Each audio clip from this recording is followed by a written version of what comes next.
Hey, folks, it's James Villar here. I'm with Midwest Home Physicians, and I'm hanging out with Ron and Eric on the Asian American perspective, talking about what we're doing, what's coming up here on July 12th. The taking it back to the Yo-Yo Get Funky at Rizal Center. It's going to be for a good cause. It's where the Filipino DJ scene originated. Come back to the original place. See, listen to some of the old school DJs coming out of retirement.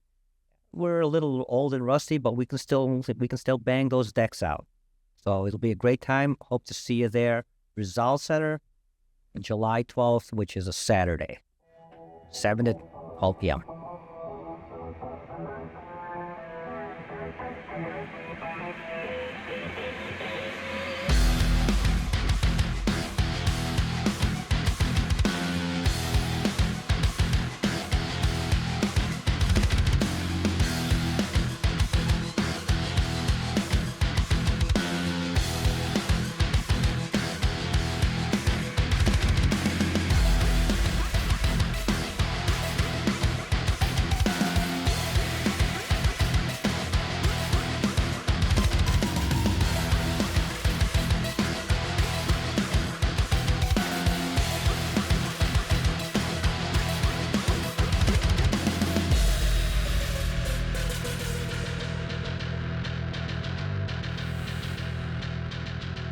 Hey guys, today's show we got James Villar. James is the CEO and founder of TELUS Health and Midwest Home Physicians, where he leads groundbreaking innovations in home-based primary care and telehealth technology. A U.S. military veteran, James brings discipline, service, and mission-driven leadership to healthcare. He's also a former DJ, blending creativity and technology skills he now channels into building platforms like TELUS Link, Wound Vector, and the assisted telehealth platform, ATP. His work bridges virtual and in-home care, empowering providers to reach patients wherever they are. Thanks for coming on the show, James. Hey, what's up, James? Yeah, thanks for having me. So, got contacted by Ron Cabildo. The main reason we're doing the show is July 12th at the Rizal Center. You know, you guys are putting together a reunion show.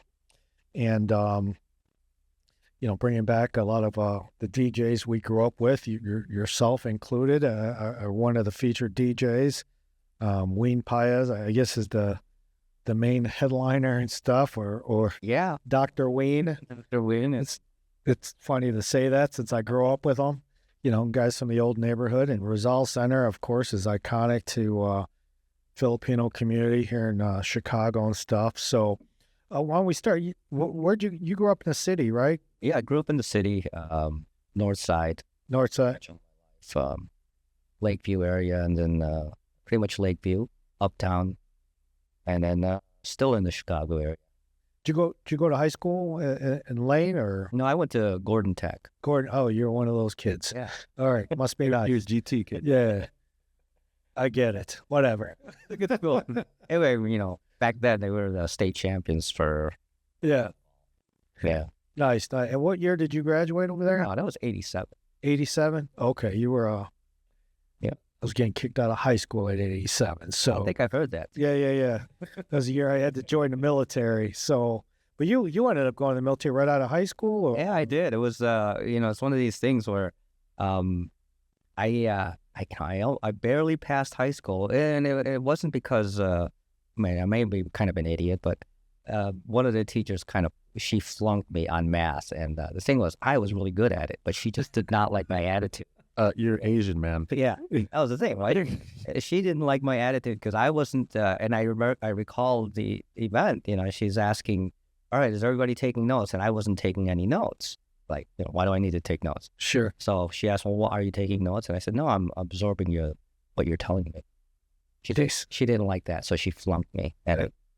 Yeah, see, I was the opposite. I was that kid that went to summer school for algebra and stuff, and I showed up and teachers like, are you kidding me? I'm like, no, dude, I failed algebra. So, but what branch were you in the military? I joined the Marines. Started out in Marine Reserves, and that was because I couldn't get into college because I had flunked. Even UIC, I couldn't get in. So I was like, you know what? I'm walking down the street. It's on Irving by, Irving and Damon. Sure. There was a recruiting office there. I'm walking down the street. I'm just got out of high school. And just walking down, and I see this guy in dress blues, and he says, "Hey, come in here." And that was it. Nice. Yes. Next thing I know, I'm heading out. That's hilarious. Well, it got your life trained back up, though. Yeah. It was a good thing. I enjoyed my time there. Some of the best guys I've been at are when we were on deployment. Some of the best people I've been. Where you been deployed at? When I was in the Marines, we were actually for Desert Storm, Desert Shield, but we ended up spending almost a year in Subic Bay. They'd called us up, so they did this massive ramp up, but the war, that was like the shortest war ever. Yeah, it ended within a week, and then we're somewhere in the South Pacific, and you just end up in Subic Bay, and they kept us there for a while to stabilize their deployment schedule. Yeah, you guys were you guys in barracks at Subic? So we were in barracks. We were in Navy housing. It was pretty good at the time, but what happened though is during that time, so we got there, I want to say May, February, March, around April, and then we're in Subic Bay, running our missions. We were doing the search and rescue stuff, so we were the SAR team, and then what do you call this? As soon about June, around the start of mid-June, we start hearing the rumblings of Mount Pinatubo. So we were there when that whole thing blew up. It was kind of a mess. But interesting times. Yeah, I was on the ship during Desert Storm. I was on the Kennedy and stuff, and sure my accommodations weren't as nice as Navy barracks and stuff, but no, it was good.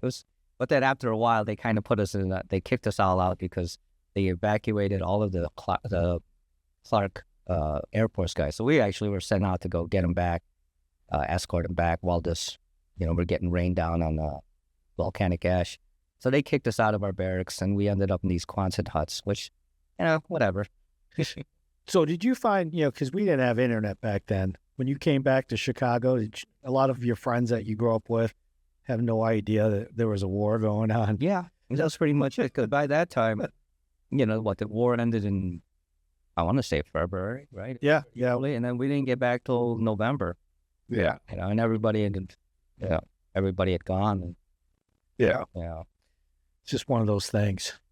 But it was interesting times. Yeah. Good experience.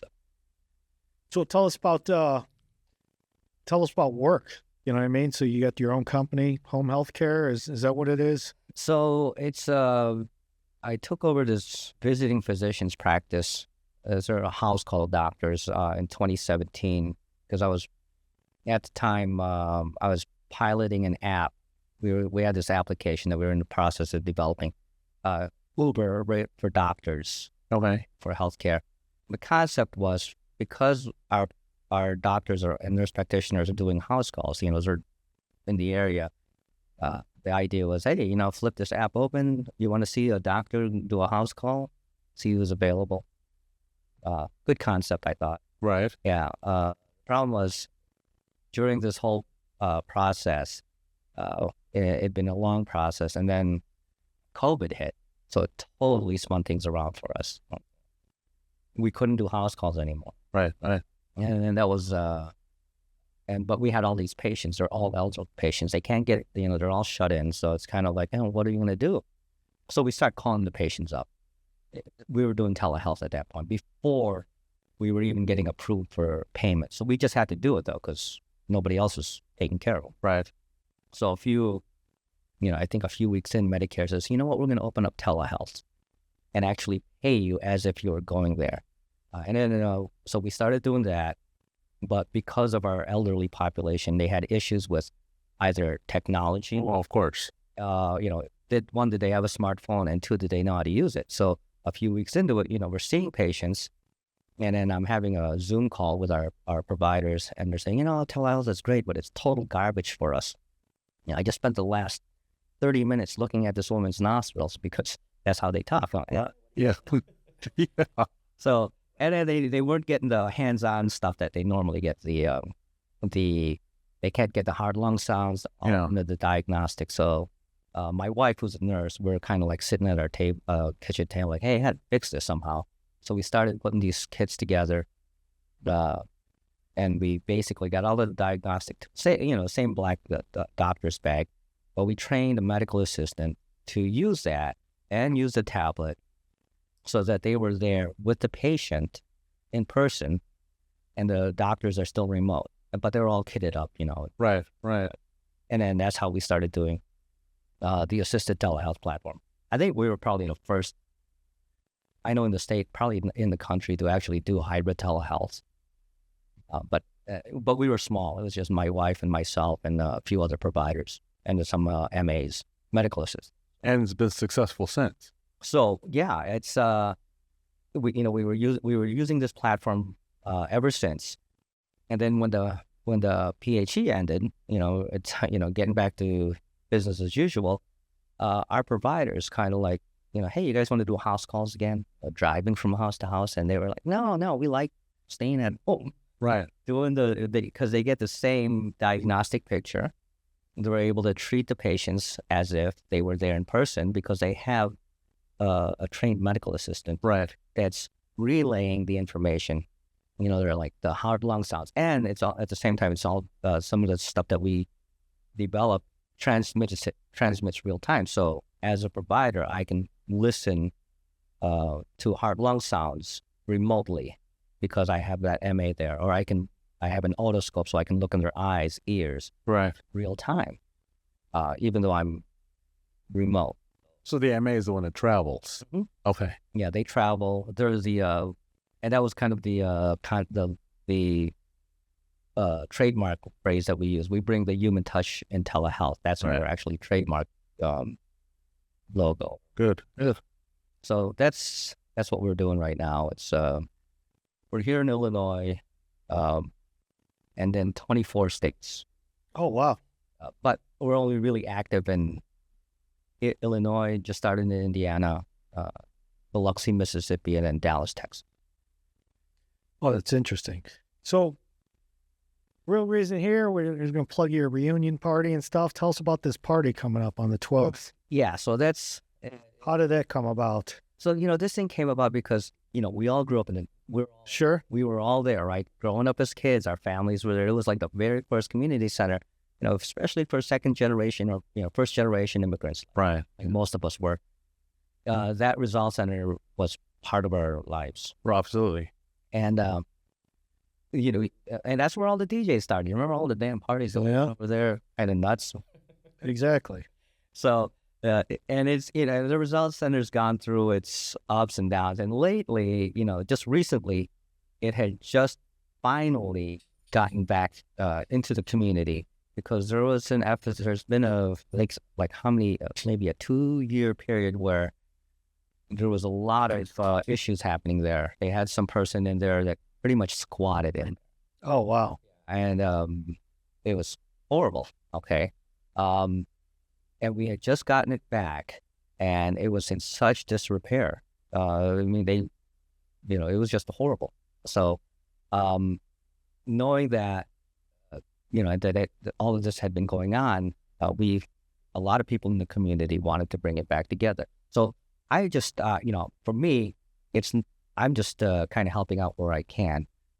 In this case, I brought this up to some of the board members and said, you guys remember, because they were old, they were there too.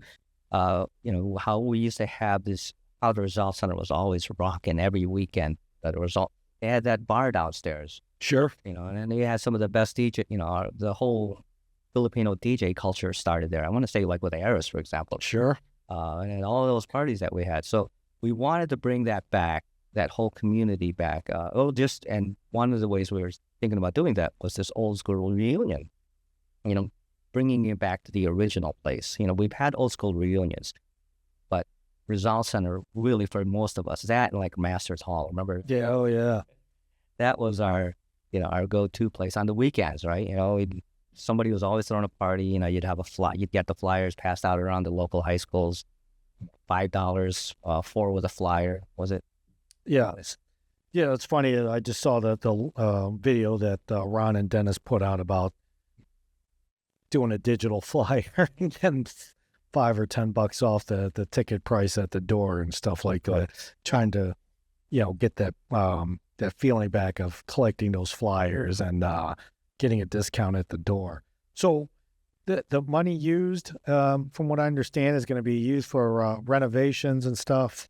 Right. There's a lot of stuff that, and thankfully there's been a lot of generous donations from other, and not through this event, but there's been people donating a lot of time and resources to bring the Rizal Center back, because it's being used a lot now. Our senior community uses it quite a bit. Oh, is that right? And then they're doing Tagalog classes there. They're doing a lot of these, just cultural classes. A lot of our second generation, third generation, let's say even, right, Filipino Americans, Right. Maybe aren't quite aware of their culture. So this is a way that center's kind of like a way to get back, understand, where your parents from or where your roots are from. Right. So those, whatever these, the funds that we raise from this event are going to go towards that. Rebuilding the kitchen, for example, downstairs, they have that whole area. It's a total mess. They had to tear it out. So that's one thing. There's big plans on that to create a commercial kitchen to possibly do classes, for Filipino cooking or for, Filipino cooking or anything like that. I just use it as Sure. and not, because also the seniors that come there for like coffee, or they come there for socializing or for dancing. They'll do their todo. Right. They love the ballroom dancing, so they have that. Just general upkeep and operations, because it's been a while. So does somebody who owns Rizal Center? So Rizal Center is actually owned by the community. Okay. It's controlled by the Rizal Center board. Okay. Those people are made up of members of the community, Okay. Filipino community. Okay. Yeah, but there was, for the history of Rizal Center, the group of people that bought it, there was a whole plaque of them. They signed the mortgage. None of the mortgages have been paid off, but they were the ones that originally bought it, and it was just for the community. Right. Yeah, my dad's name is on one of those. Yeah, your dad's on there, my dad's on there. There's a few of them. Yeah, so Yeah, they were the original mortgagers, and when they was paid off, it belonged to the foundation at that point. Right. It's the Rizal Center Foundation. Oh, wow. Did not know that. Like I said, every time I drive by there, I was pointing out to Lisa, I was like, yeah, my dad's name is on some plaque. It's something on the foundation or something. Yeah. That's the only Filipino cultural center that I know of in the city of Chicago. Mm-hmm. Do you think that once it's up and running and back to its full glory, that it'll bring like the community a little bit closer to each other? And I would hope so. The big challenge though is because unlike California and the other or Las Vegas, the Filipino community here, it's not like you have the Filipino town. Yes. No. Right. No. it's not centralized. People have moved out to the suburbs, and it used to be, Rizal Center was kind of the hub. What we do see though is a lot of the seniors, because they live in the close by. They'll live in the senior housing community. Sure. They come there a lot. Okay, I can foresee. I would foresee maybe a lot of the younger generation that are, they may have moved to the suburbs and then now they're coming back to the city, because that happens, right? I see them coming in more often. I've been seeing a lot of younger college, even college students and just recent graduates are actually going to the Rizal Center. Oh, wow. I believe, the more programs that they have out there, because they have programs, they have children's programs, they have the language programs. There's a martial arts program that they have there. there's theater. So all of these things are happening at the Rizal Center slowly, and then slowly but surely they're coming back after this long, difficult period where it was pretty much trashed, Sure. physically trashed. I mean, do we even have, like, back when we were growing up, our parents were part of a lot of these big Filipino organizations. Do they even exist anymore? I don't know. That's a good question. I haven't really heard. I'm sure they are. There are. There's like the nurses organization. There's the engineers. They still have their thing. And Like there used to be a Lions Club. there's a line. There's still. Oh, still okay. Yeah, I've seen them. I mean, I hear about them. It's not, but yeah, is it the same as how we were? Yeah, I don't hear about it. My dad's been gone, since 2006. So Yeah. And I was thinking, you remember how they had those beauty pageants? We were just, oh, hey, we should bring those beauty pageants back. The cotillions. Yeah, the cotillions. Yeah. I think it was the girl whose parents brought in the most money to something. You know what I mean? Yeah, because I remember one year, and my dad was good friends with, it was an Indian family. And I'm just like, how are they part of the Filipino community? Because his daughter ended up winning, whatever organization. Little bit. Yeah, exactly. And I was just like, wait, she's Indian. You know what I mean? Yeah, but was she half? No, both her parents were. Her dad was a doctor. They were friends of our family and stuff. I can't remember the last name and stuff like that. They're good people, but they're at all our events for whatever reason. You know what I mean? Because like even, I know they still have like the Filipino basketball leagues going on in the city of Chicago and stuff. And each team is allowed like so many Imports. like when we were playing the softball league. You know what I mean? You're allowed so many imports and stuff. So that's why I was like, maybe they're allowed to have this one girl. And plus, I'm sure her parents sponsored a lot of money and stuff like that. How many tables are you going to buy? Exactly. And that's how they determine the winner of this thing. And now, don't get me wrong. And like, a lot of the girls and that participate, and they're all smart and stuff like that, because they had to have, the grades and stuff like that. I'm not trying to take away from any of the girls that participated in this stuff. No, but I mean, let's face it, we were teenagers at that time, and what were we doing? Yeah, exactly. Yeah. You know what I mean? Yeah. So I assure you, I was not your model Asian student growing up and stuff like that. So yeah, I actually went to high school with Bonnie. You know what I mean? She went to Lane for a while, so she knows what kind of a delinquent I was in freshman and sophomore year. You know what I mean? So it was no surprise I was asked to leave. You know what I mean? And ended up joining the military, which I think, I'm sure you'll count to this as probably one of the best decisions of my life to go away and actually grow up. You know what I mean? Because there's no way I would have grew up on my own here with the element that I was hanging out with and stuff. And plus, it gives us a different view of the world and, of No, absolutely. society and stuff, and just all the different types of people you meet in the military, and that translates back to when we get back home and stuff. It's just hard to explain to people sometimes. It's like when I came back from Desert Storm, on one of my, leaves or whatever, and came home to visit. Nobody knew what was going on. It's like, we just bombed the crap out of some country. You know what I mean? So I'm like, we didn't know that stuff. So, Yeah, people were still having a good time going to clubs. yeah. We missed out on it for about.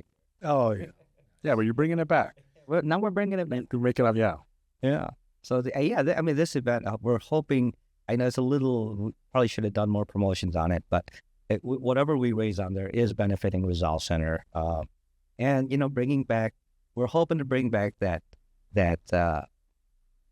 feeling, that nostalgia of where it all began. Because for a lot of DJs, that is where, especially for our Filipino DJs, which we were some of the best. And remember, we'd have the battles with the other folks. Sure. And our guys were we came out on top on a lot of these. So, and this is where the birthplace of, I want to say, the Filipino DJ scene, the dance scene, whether it's house music or freestyle or, any of that. Even the B-boys. Remember those break dancers? Yeah. Yeah, I remember. Yeah, we could bring that back, right? Now with these knees. So it's good though. So a lot of people coming back that are out of town, out of state now, coming back. to the community and Yeah. and kind of revitalizing Rizal. Yeah. That, Yeah. that and there's a newer generation. I mean, I'm really heartened to see a newer, younger generation. These 20-somethings are actually getting involved. You know, they maybe they're even more so seeing the value of this, you know, of their community or of their culture. Because a lot of times, look, we grew up in a household where they're speaking to us in Tagalog all the time and they're swearing at us. Sure, sure. You know, so we already knew. But then, you know, for me, I didn't speak Tagalog to my kids, and I kind of felt bad. I think about it now because they're asking me, you know, why did you teach us Tagalog? I'm like, oh, I don't know. Yeah. Why didn't I? Yeah. Well, I tried, didn't want to learn. So I'm like, all right, fine. Go ahead and speak English. Yeah. So now you know, my Tagalog's not very good, but I can understand. So Right. Nice. So tell me about the DJs coming in. I know we got Ween. We just talked to him. so we got Ween, Neil McGuy. He's there. Aris. Who's our lineup? I gotta even. Yeah, Ween's an interview coming up when he gets into town, so he'll be coming in for an interview. Yeah. Dennis Silva. Yeah. And I got it. So, here we go. DJ Rabu, Alan Tabayan, DJ Shy, Neil Magajes, Vince Maxino, Mel Q, Virgil Maxino, and Win Paez. Nice. And how many of these guys are coming in from? I know Ween's coming in from out of town. Luke Wayne, and then I don't know who else. Most of these guys are local. Nice. Yeah. Well, that's good. You know, guys. Ray, DJ Ray, Stay Nice. He's going there. Yeah. I mean, I was supposed to be doing a set, and so is Dennis, but because there's so many, I'm kind of like, you know, just. Oh yeah. You know, and if I was going to do it, I'll do the early set. Speaking of the DJ set, it's all electronic now. No more vinyl. It is, except Neil and I believe Wayne are going to do vinyl. Oh wow. Yeah, because I'm not sure if Wayne had been playing around with those new Pioneer decks. You know, Yeah, because, you know, you see DJs now, you know, obviously, you know, I grew up with a lot of friends who are DJs and stuff, and I see their setup, and it's just like, you know, the reason I couldn't DJ is because I can never, you know, line up the beats and stuff, you know, using the headphones. Now everything's done electronic. You're pushing buttons to sync. It works like the one that I'm using. You know, it has the vinyl feel, but I don't have to beat match anymore. I just press this button. Do you guys easier it is? Yeah, it is easier, and even some of the effects. Remember how you had to do like the repeat effects? You know, scratch back one, play it, scratch back the other, switch. It's just push the button. Yeah, because, you know, it's like I seen some videos of like some other DJs that I met, like Pumpin' Pete. He's like does all this scratching and stuff still, and yeah, you can still scratch. It's like amazing what he does and stuff like that. I'm just like, I was wondering if there's going to be any of that, you know, at well, now that I know Ween's going to be there, you know, like doing vinyl and stuff. Yeah. It's got to be pretty interesting to see all that stuff, you know. Because they can still scratch on the mixing decks, you know, with this new stuff. They have that. It's just, yeah. Is it the same? Probably not. I mean, you can feel it better with vinyl. Sure. It wasn't a really good scratcher anyway, but. Nice. Mediocre DJ at that. Do you guys have a count on how many people reserved so far for this event? I mean, where are we at? That I do. I mean, what's your target? I mean, our target, honestly, is to get about 200. 200 people? You know, if not more. If we can get at least 200, that would be great. 100 would be great, too. Because it will fill up pretty, you know, it will fill up pretty good. I know the capacity is at 200 for the top hall, and then moving around different areas. Right. Yeah, we'll have, there'll be food there. So you can buy food, Filipino food from one of our caterers, and we'll have beverages too. Is there going to be a bar, you know, with alcohol? We're getting a bar set up, but just basic beer and wine. Sure. So we'll have that, and then, yeah, it should be, we're hoping it's a good time. It should always be a good time, right? Anytime you get to go out and listen to that good music. Right. and meet your friends, people you probably haven't seen since God knows how long, right? Yeah, Eric and I had a long conversation about reunions and stuff like that, and it's just, it's just, it's up in the air, how excited we are to see some of these guys. It's Do you really want to see that guy? exactly. It's just like, some of these guys weren't very nice to me, or, in high school, you know what I mean? Like, now I'm going to go see him, or, or the other way around. Maybe I might not have been nice to somebody, and I'm just like, oh, I'm going to have to apologize as soon as I see this person or something. So yeah, I want to just go back to the list again. So you're one of the DJs, James. Can I just go over it real quick? Dennis Silva, DJ Urge, Ween Paez, DJ Q, DJ Rambo. You got a lot of people here. Neil Magajes, Mel Q, Vincent Maxino, DJ Rain, Virgil Maxino, Alan Tobian, and Mark O. Yeah. I think that's quite a bit. Yeah, that's a lot. And so we were just thinking about that. We're like, I'm probably gonna have to step out of that, and then just have them have everybody else Right. get their mixing in. has anybody reached out to Dennis Ramirez? I don't know. I feel like I thought, for me, I think he was one of the pioneers of the Filipino DJ. see, I think Ron, Ron or Dennis probably knows them more. I'm not. I've never. Sure. The DJing thing, I was okay with.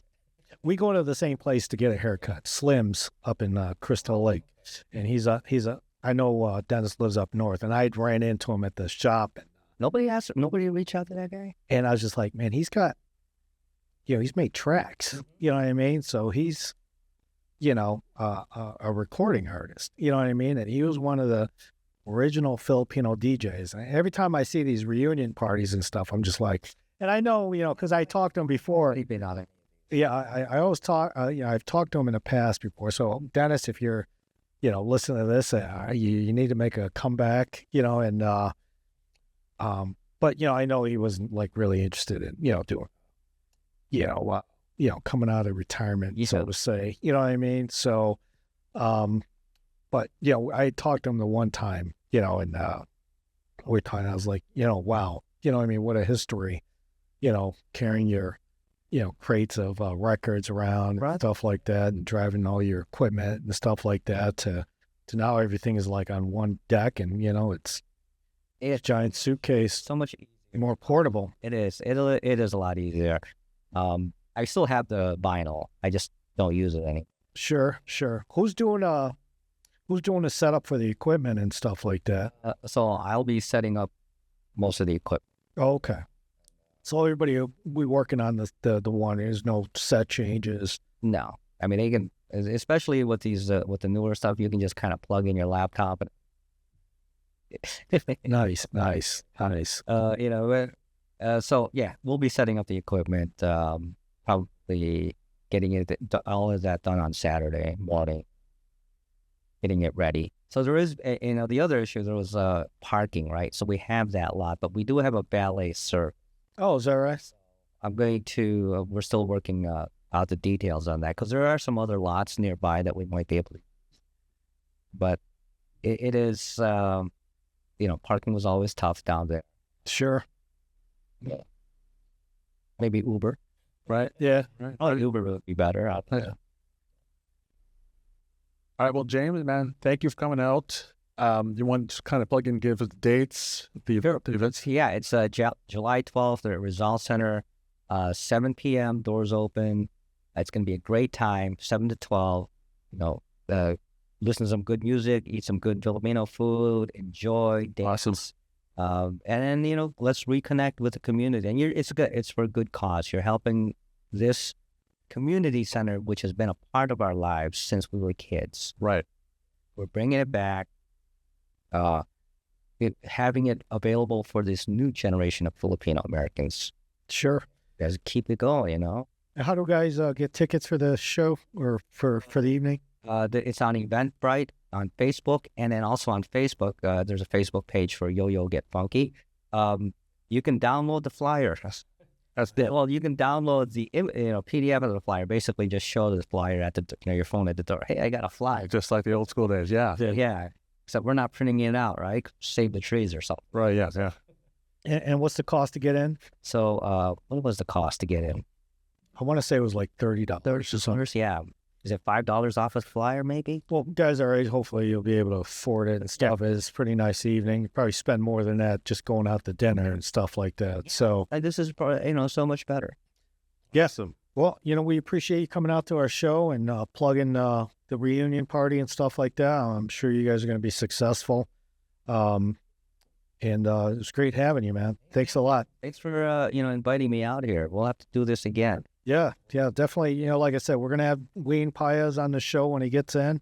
And hopefully, I don't know if I'll get the editing done before that night, because I think he comes in on the 10th and the actual party's on the 12th and stuff. So glad you guys keeping it together and keeping the Rizal Center moving.